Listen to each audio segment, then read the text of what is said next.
Thank you so much for coming to our talk this afternoon. I'm Dana Thomas, and I am the European Sustainability Editor for British Vogue. And I am an author. I wrote a book called Fashionopolis. I'll be signing it after our talk over here in the corner. Fashionopolis, The Price of Fast Fashion and the Future of Clothes. And I have a podcast called The Green Dream that you can tune into. And it's about all things sustainable, not just fashion, but everything. And it's accompanying newsletter, which you can find on substack.com. It's called The Green Dream.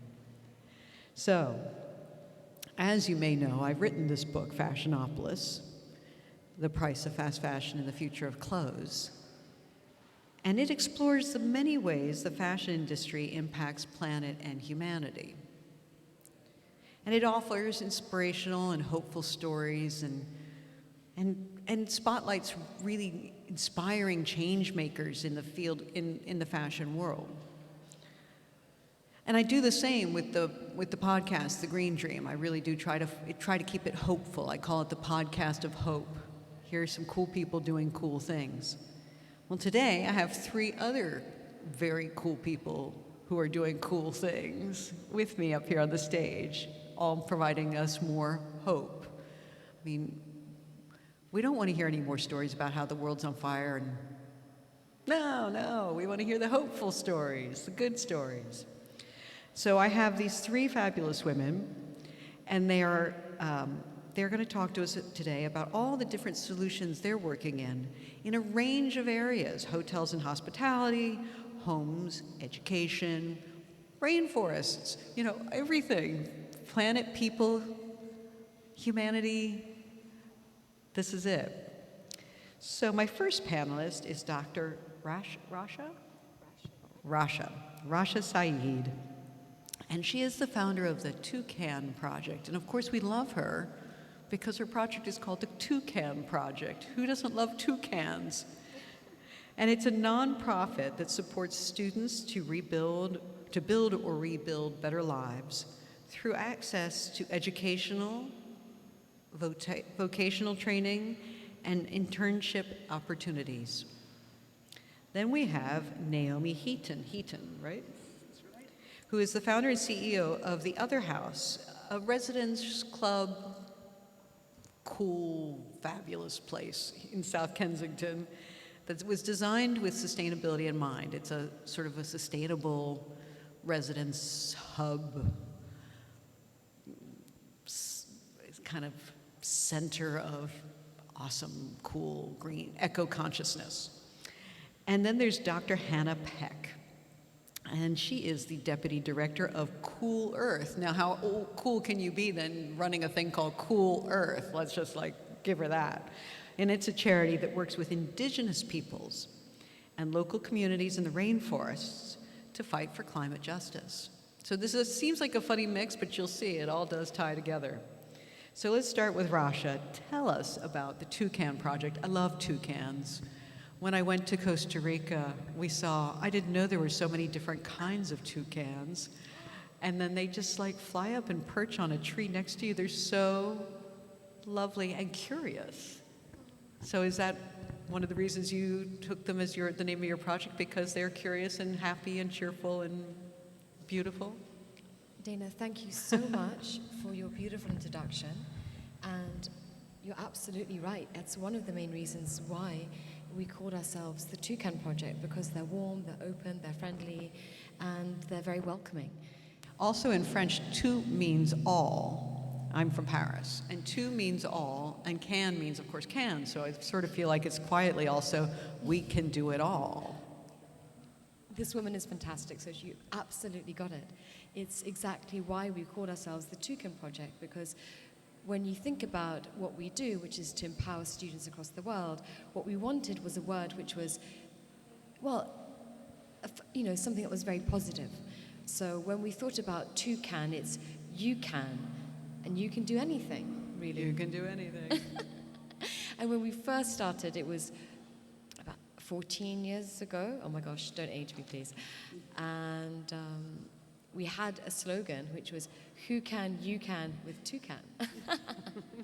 So that was back in the day when we had, nothing but a little desk in the back room somewhere. But that was our original slogan, was that. And what are you doing? So tell us about the Toucan Project and how you're changing the world, making it a better place through the Toucan Project. Well, I have to be very fair. I do get very shy, so this is not my natural place. I prefer to shine a light on the incredible students that we support. Right. So you have these students, and how many would you say you have each generally in the project at a given time? So we've or got you're supporting? So now we've got 95 partners. 95 partners. And they are all either Rhodes Scholars or scholars from, let's say, Oxford or Cambridge or the Princess Trust, that kind of, I guess, tone and texture. You never know where a future global leader is going to come from, right? But I believe wholeheartedly that every single person deserves a seat at the kitchen table.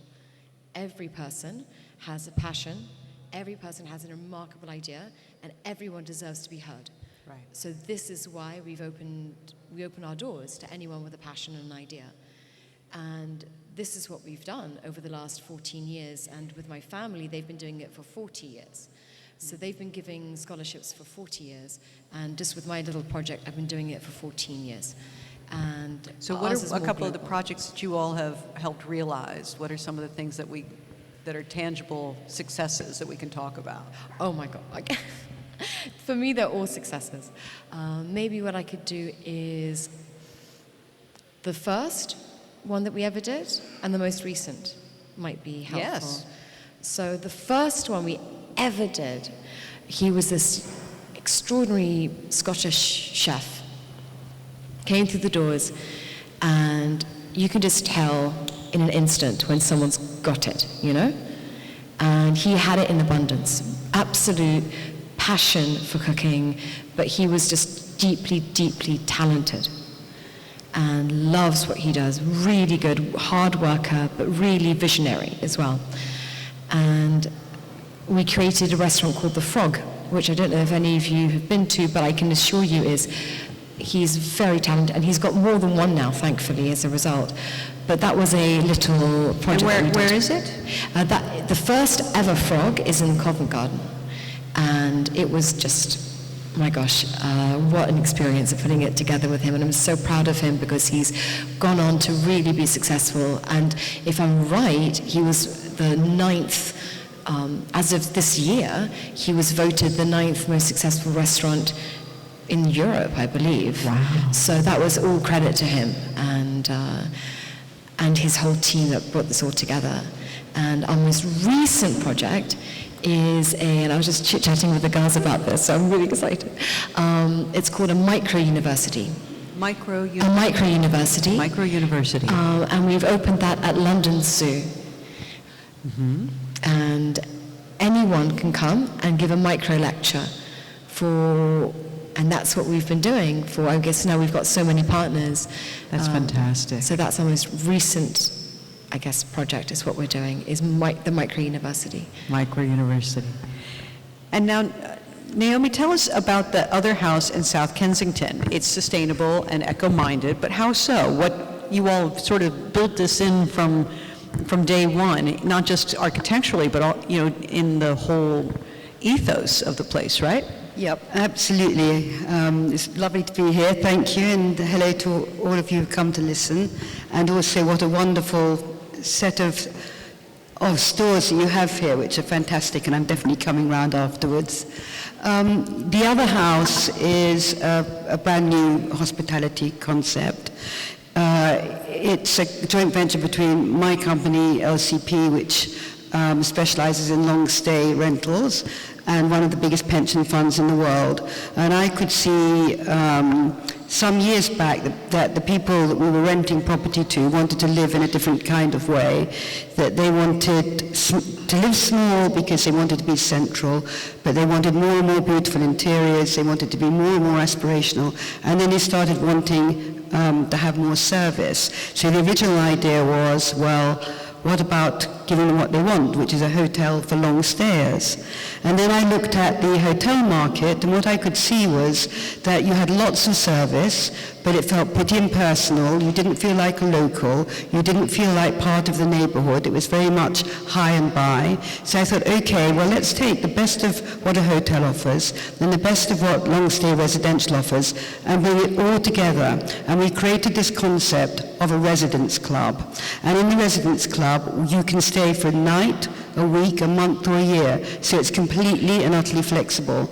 And within that flexibility, we offer club apartments, which are small studios or one-bed or two-bed apartments. But as well as that, we have wonderful public areas, and those public areas, a bar and an all-day cafe, to bring the locals in so that you're really part of the neighborhood. And then we have a wonderful private club. But everyone that comes to stay has access to that private club. So you have the kind of whole ecosphere in one place.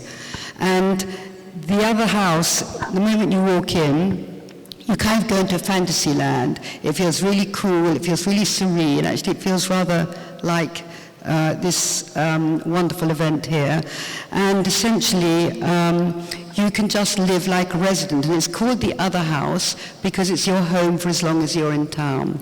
And we had 4 pillars, and I think where we've been really unfortunate. And the first property is in South Kensington. It's a very large property. It's 11 Victorian townhouses. Amazing. We have 237 club flats in there. Wow. It's enormous. Yep, it's big. Normally when I tell people about it, they think it's maybe one townhouse. But this is a very, very big property.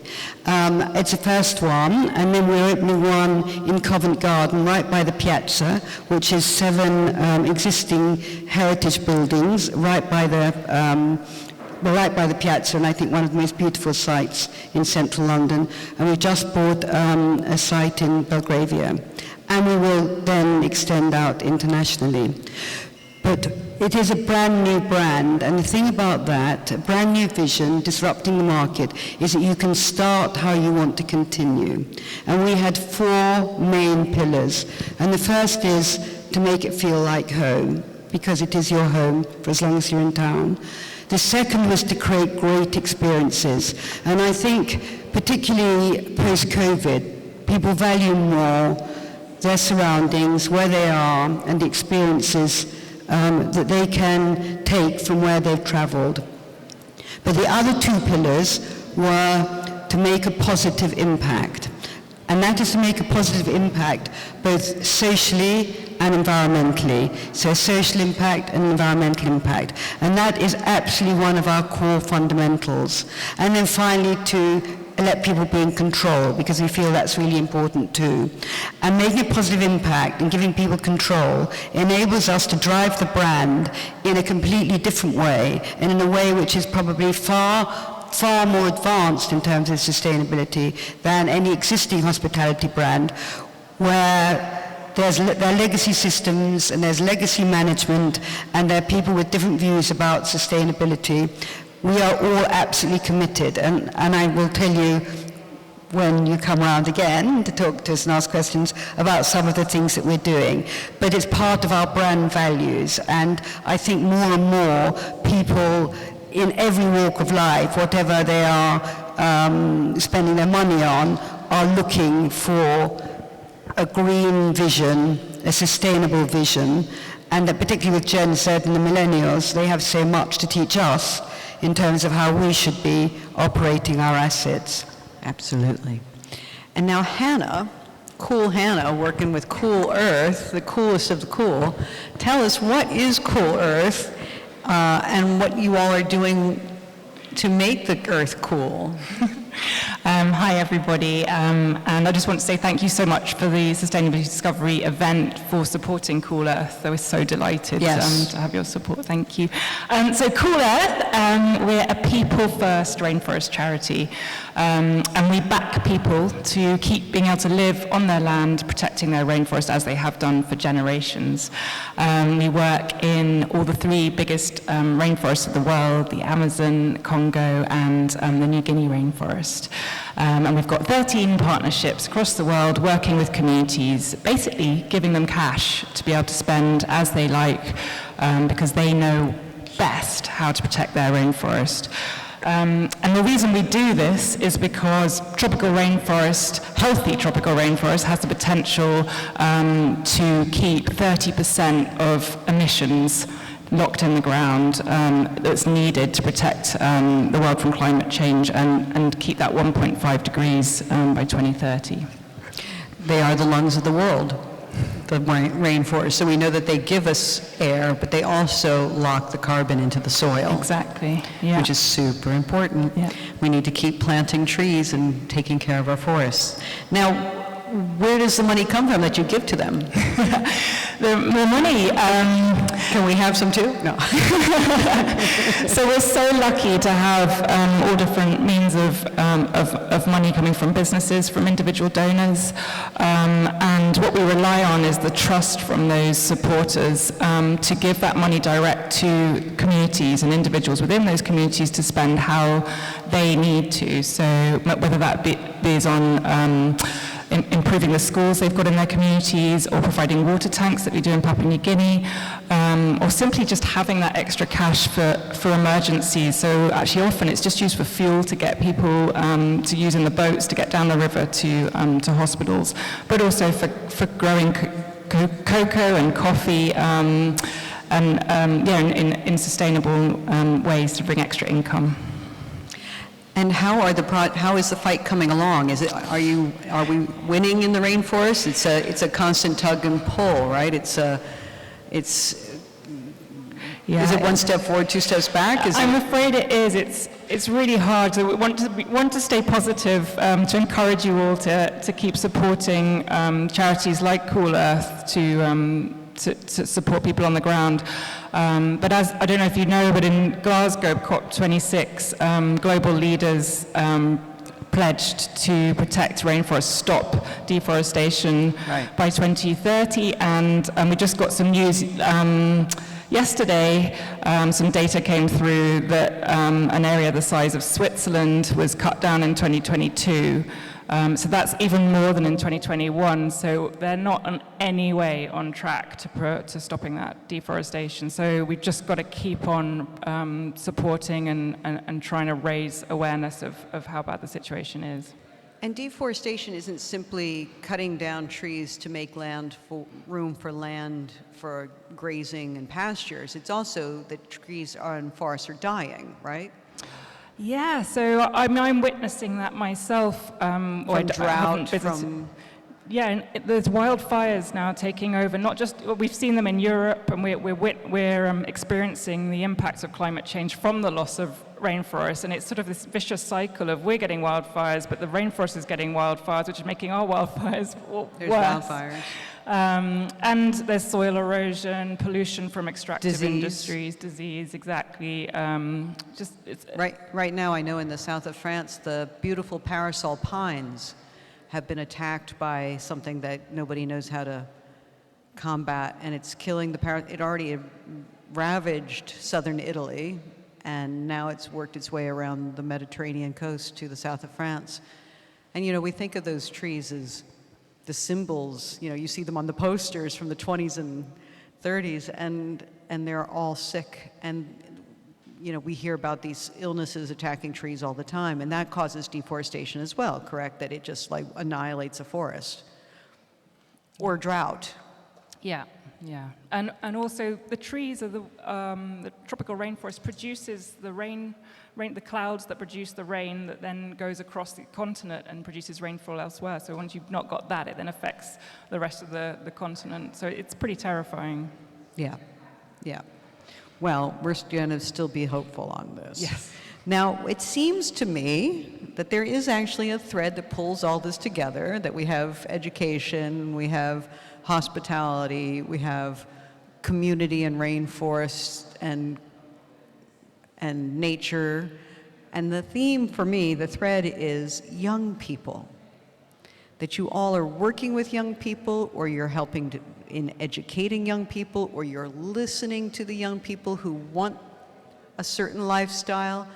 Tell me about, in your view, the importance of young people in the green wave, in the green fight into climate justice. For you, I imagine it's all about young people, since it's education and trying to form a new generation to think in a better way.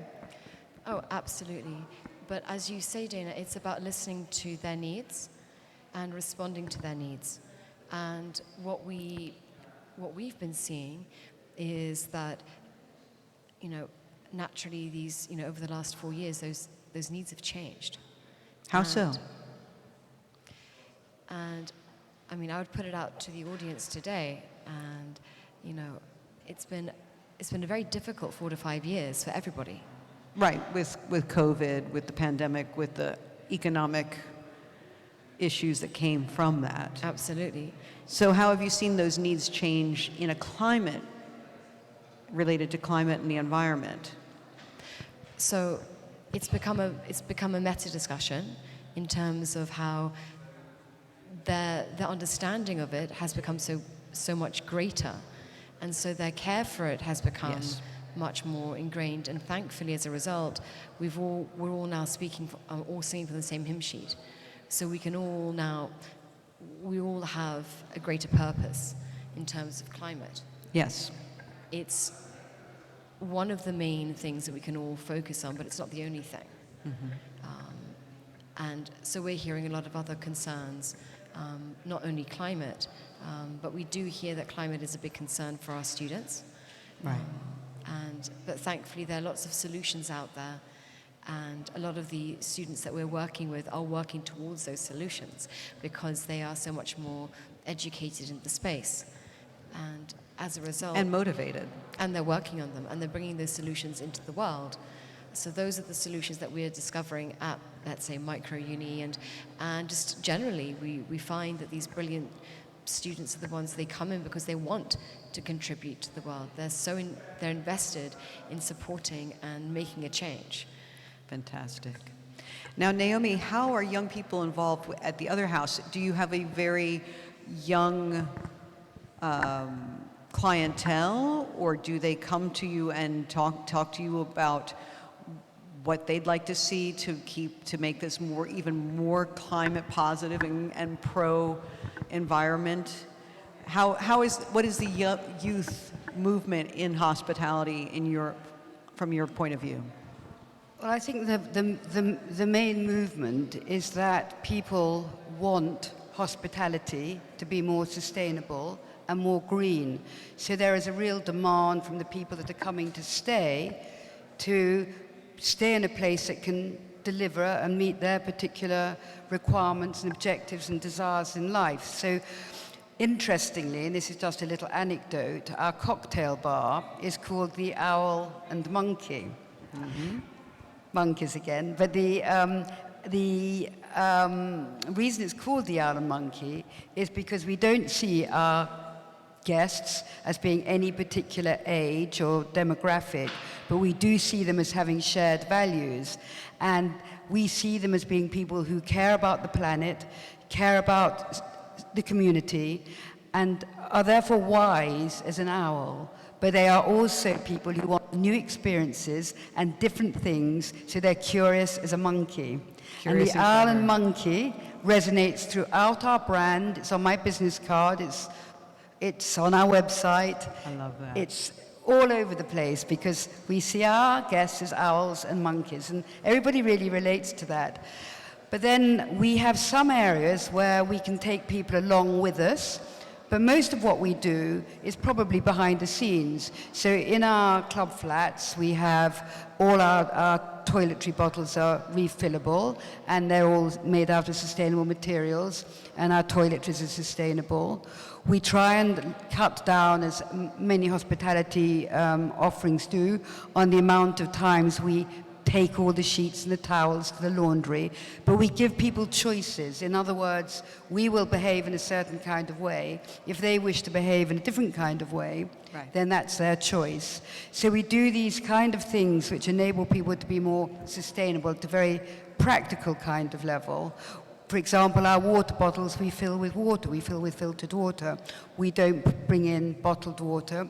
We have no single-use plastics. We don't put all those funny little toiletries that you get in a hotel cotton buds or cotton wool in our club flats. If people would like it, they can have it, but it isn't automatic. Right. So we are looking to change the behavior. Less But waste. also, we are doing much more significant things. For example, the way that we build. So the property in South Kensington is an old building, so is the property in Covent Garden. And what we're doing is renovating and refurbishing and restyling. So we're taking existing assets and making them fit for today. The property in Belgravia is one where it's a very ugly building, but it's a building where we keep the foundations, we keep the infrastructure, and then we build around it. So everything that we do from a build point of view is how can we be more sustainable? How can we be, for example, we use no gas. That was a decision right at the beginning. We use electricity. We use air source heat pumps. We regulate the amount of water. We have showers rather than baths. So all the elements within the build, we have great insulation. All the elements within what we're building and what we're constructing is to make it fit for purpose and to meet the Paris Accord and get to our carbon zero targets within the next few decades. Fantastic. Now, at Cool Earth, I imagine the youth movement is very important, that there's a lot of drive coming from the younger generation. How so? Absolutely. Yeah. So something we're really working on at the moment is using technology. Right. And so indigenous knowledge is just so valuable, all those generations of understanding how to protect the rainforest. But what we can actually do is help use satellite data to be able to help people on the ground monitor their villages and their land. And technology now is getting into everybody. It's really hard to visit anywhere in the world where people haven't got mobile phones. So it's all those young people that have got those phones that we're able to work with to be able to share data that we've got that they haven't had access to, and being able to enable them to then use their knowledge to then share back with us so that we can, it's this back and forth process of knowledge exchange. So that's really exciting at the moment for us. Fantastic. And then the other thing that links you all together, of course, is education. Your program is all about education. And for you, why is education in this area so important, Rasha? I imagine because there's just so much to know. I mean, I spend a lot of time reading reports. True. and just trying to keep up with all the things that are happening. But then also, it's about spreading the word, right? Well, you've said it, absolutely. But I found that, life is a continual education. I mean, I never really left college, really. I keep going back whenever I can to, whenever you find a course or something, you go, I wish I could do a bit of that. Yes.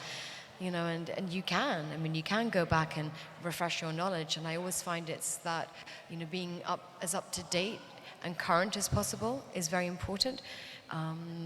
Having gone to college is wonderful, or going to school, but then it's about having the most relevant and up-to-date information so that you can make best practice and make the right decisions for life generally. And you can do that by refreshing yourself and having these, by doing courses, and being a responsible leader and going back and being able to make these decisions and, or, take decisions in that case. But then you're surrounded by incredible people. And they're all deeply passionate. I mean, take a look at this stage. Every single person here is doing something extraordinary, and you get to learn and share. This is how we as humans have evolved. We evolve because we share our passions, we share our knowledge, and we care about doing that. So knowledge is absolutely the key in making the world greater and bigger and better. And it's only through sharing that passion and knowledge that we will, ensure that the world continues to turn. Absolutely.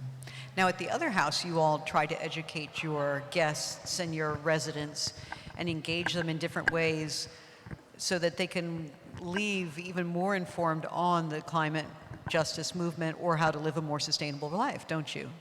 Well, we do. We have, within our club, we have wonderful talks, and we will have speakers who are hugely knowledgeable, and we'll talk about different sustainability issues. We also do things like whiskey tastings. However, we have eco-friendly whiskey. That's great. Lakes Distillery, who are in their Lakes District, and completely sustainable. And also we use within our food and beverage offerings, we use a company called Eco Spirits, where they reduce packaging by not delivering in bottles, but you then decant it into bottles when you're when you receive it.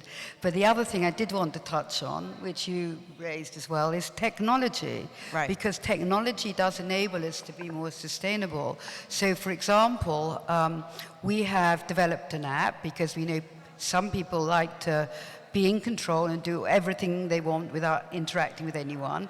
We also are very happy for people who do want to interact. But for example, on our app, you can see how much electricity, how much energy we are using in the other house, and also what the optimal amount would be. And people can then moderate their behavior if they so choose to. At the moment, that is the other house wide for South Kensington, but we'll end up with it being able to be flat by flat. They will see how much energy they're using. So that's a real kind of advance. We also, within technology, we are able to detect whether people are in or out of their flats. And when they move out of their flats, we can knock back the air conditioning, and we can knock back the lighting, so that we are optimizing the minimum that we can use. When they walk back into their flat, it comes back on again. So we can do so much with technology to make us more efficient. And more aware. And more aware. We can be more efficient, and we can make our guests more aware of exactly what they're doing and what their impact is on the planet. So that really is, I suppose, an educational thing, although it's not kind of overt, and we're not lecturing, but we are enabling people to participate in the journey if that's what they want to do. And I think more and more people will want to do that. And also what's really important, and probably also relates to what actually an awful lot of you are doing here, is that we're really careful about our supply chains. So we will look at where our supplies are coming from, what part of the world, how they're treating their people, so that we can actually make sure that our procurement strategy is good. And those people who maybe haven't quite got there yet, we can help them procure better. So that is really, really important to us. And in terms of our interior design, and you may have seen some of the visuals up there earlier on, I made a real effort to get local furniture makers. So nearly all of our furniture is manufactured in the UK, and hopefully in Covent Garden it all will be. Fantastic. And also, for example, our curtains now, all our fabric, we're using recycled fabric. Actually, there's not much choice when it comes to recycled fabric at kind of budget considerate levels. The market is tight on it, but that's something that we're really doing. Another thing that we've done is to upcycle art. So all our art in the other house are old amateur kind of Victorian oil paintings. And the only brief, it didn't actually matter how dreadful the oil painting was, they just had to have great frames. And then we've kind of painted over them, disrupted them. Disruptive, just as our brand is, to create art which looks really great, but which would otherwise probably gone onto the rubbish bin. So there are so many things that we can do to make a difference, both big and small. And then at Cool Earth, how is education important in spreading the message of what you all are doing?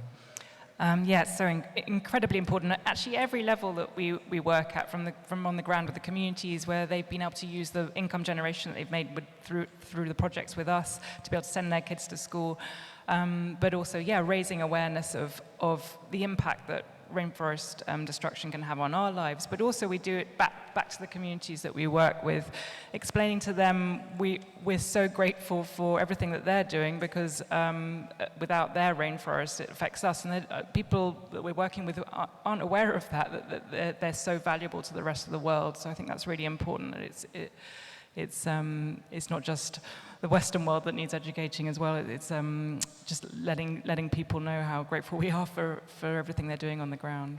Exactly.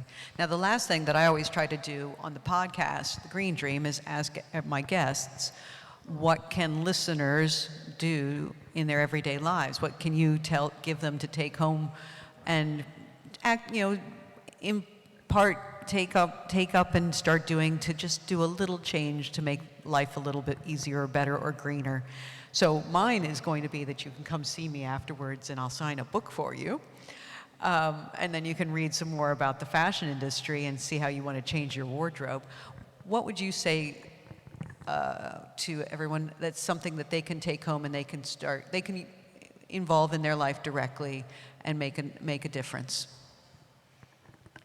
I mean, apart from just passing on the message, which is a very simple thing to do, I would say just share knowledge and ensure that you, apart from, I know it's the most sustainable thing in the world, is being in your, backing up your girlfriends and backing up your friends, and being in their corner, because at the end of the day, that's what really counts, is being there for your friends.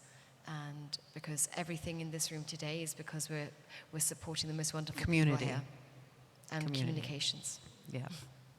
And then what about, what's something at the other house that you all try to impart to your guests that we could impart today, that's something they could take home and just do at home or in their everyday lives to just, besides like turning off the lights? Well, I think when you leave the room. I think you've actually hit the nail on the head. On a really practical level, I think there's so much we can all do, and our guests can do, just by thinking about turning off the lights, turning off the heating, using less hot water, all those practical things, which I think the last few years have been really made us so much more aware, and all the things that you're doing and everyone else around here is doing to build on that more sustainable future. And I think that the other thing, because I'm wearing my hospitality hat, is the idea of slow travel. Yes. Slow travel, so that you take fewer trips and you spend longer living the life and enjoying the experience. But I think we're seeing that. I think that because people can work and have leisure and combine it in a way that we never could before, the whole digital age and working from home scenario,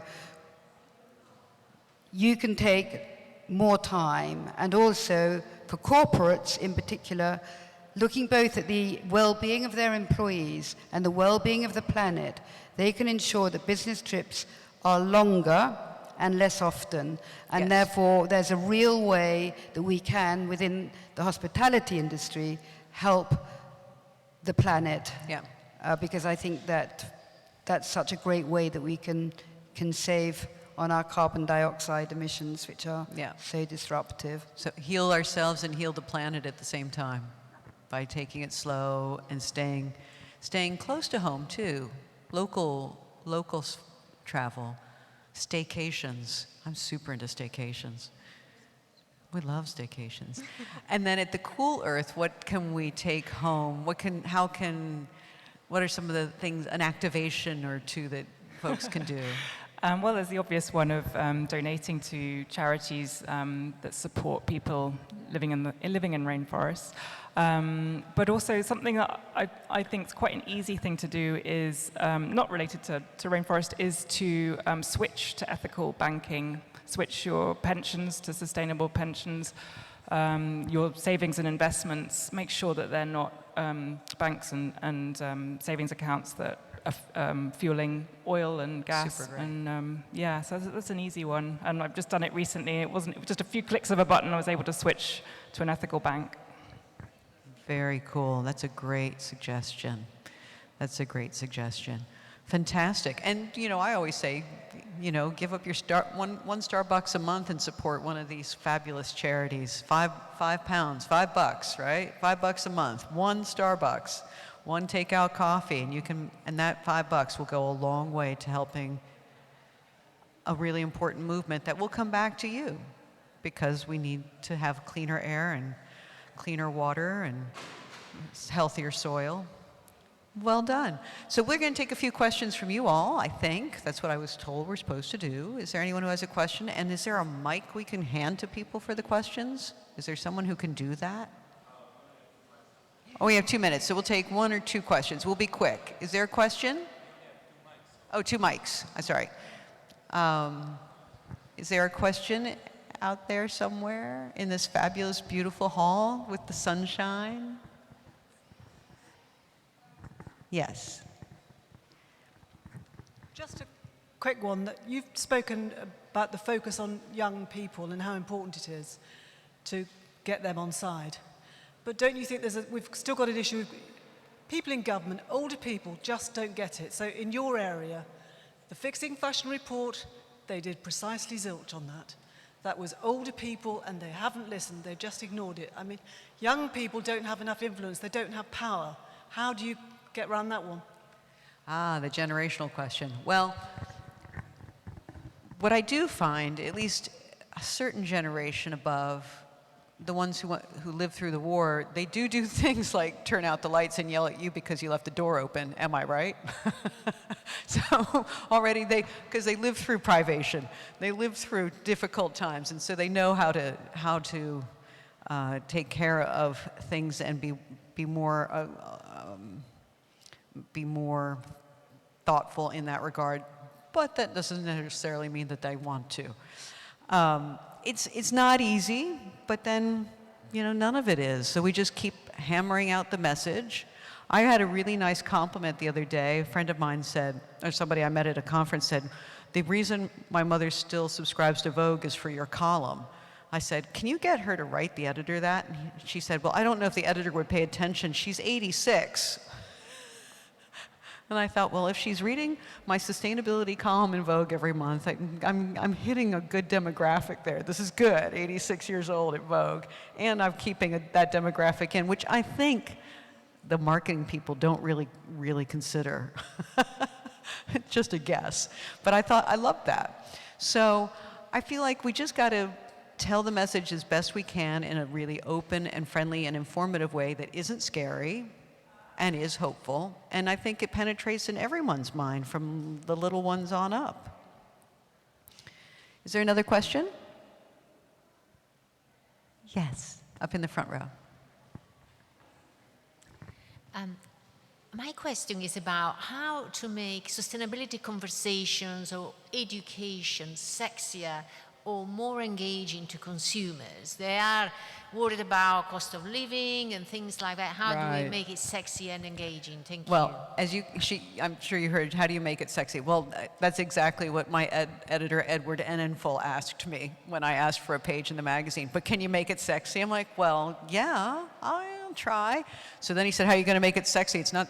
And I said, well, could I do a column on lingerie? He goes, now that is sexy. So and I found in the other room a lovely woman who's making beautiful lingerie out of remnants and dead stock lace. I'm like, there's a sexy solution. So I do think you can actually make, what you don't do, and I was just at a conference a week or two ago where we had this conversation. What you don't do is you start talking about the UN 1.5 degree pathway to blah, blah, and like you just watch people's eyes glaze over. Am I right? Like, they go, huh? We don't even get there. Whenever I mention any of that, I just say, to meet the Paris climate goals. And in that sentence, there's one sexy word, Paris. So, right? So, and I know that that's one of the reasons they had COP in Paris and really hammered this out, because every time you had to talk about this subject, you said Paris. And everyone goes, oh yeah, okay. So if it was figured out in Paris, and it was the Paris Climate Accords, like the Paris Peace Talks, this is a good place, then you're like, okay, you don't need to know the details, you just need to know that it was done in Paris and it's to make the world a better place. And so I think just keeping it simple like that, and keeping it positive, and giving people certain things they can take home with them and do straight up, right? One of my favorite guests on my podcast, The Green Dream, was Nancy Birtwistle. How many of you all know Nancy Birtwistle? She won the Great Cake Bake-Off. Well, this woman is a dynamo, and she's telling us how to like make sure that you have a trash bag that or a bin liner that isn't plastic and toxic, and how to make some home cleaner out of things you have in your cabinet that's green and doesn't poison the water. And how to bake in a greener way. And I was like, wow, this is kind of fun. And she gave people all sorts of tips. She wrote a whole book, 101 hacks to a greener living or something like that. I was like, this is fantastic. So there are ways to take what could be a dull, eye-glazingly dull, or complicated conversation and turn it into something that's very accessible and, if you write about lingerie, sexy. At least that's what we try to do. And one more question, and then we'll have the book signing. Over here at the table. Hi. With some nice-looking products we all have to go check out. Thanks. So hi, I'm Razy of Kenobi Organic Skincare, Body Care. And my question actually was to all of you, and to Dana as well, is I know that you focus quite on sustainability in fashion and clothing, but just wondering if you have more general views about sustainability in skincare. So obviously it's a massive market, and it's just as important there, I'd say. My personal one is, everyone always asks me, how do you have such great skin, and do you have some special fancy potions that are all earth? And there are some nice ones in that room because I tried them and they smell really good, but I just use like nice natural soap and water. And that's about it. So, but in the skincare industry, of course, or any kind of beauty industry, there's also the question of packaging. And packaging is a tricky thing to deal with, and the industry is slowly coming around to it, very slowly, because they didn't have to, because there weren't any rules about it. But there's a lot of single-use plastic in the beauty industry, and they're now, because of legislation, especially out of the EU, having to address it. So I don't know if you've seen, but like Hermes and Chanel now have refillable lipsticks. Before, this was seen as not luxurious. The Body Shop was the refillable place, right? But now they're doing it because they have to. Or there's refillable shampoos and that you can get squishy things and put it back in a bottle. I think these things are great. And then at the other house, like you were saying, all the shampoo, conditioner, soaps, lotions, and everything's in refillable containers. And you just keep adding it in. And this is in the hospitality industry. I've noticed that shift very quickly, like suddenly, since the pandemic, that a lot of places have gotten on that path, which is great, because I'm sure that cuts waste enormously, right? And then I imagine packaging is an impact. You see that impact in places like the rainforest because of the plastic pollution in water. Yeah, in the middle of nowhere, and you see plastic bags everywhere, and plastic everything's, right? It's insane. So I think the beauty industry is getting there slowly. I think all the industries are going to have to get there faster, because legislation is going to force them to. You'll see big changes very quickly, especially because of the EU rules, which don't affect the UK, but will reverberate because everybody who does business in the EU does businesses in the UK, and so they're going to align everything, or vice versa. And we're going to see a big change in 2.5 years. The new rules, the new laws take effect in the new year, 6 months, and you have 2 years to comply. And we're going to see big changes really fast, which is great. It's about time, right? Well, thank you so much for coming out. And I'm going to do my book signing. And thanks for listening to us. And have a great afternoon.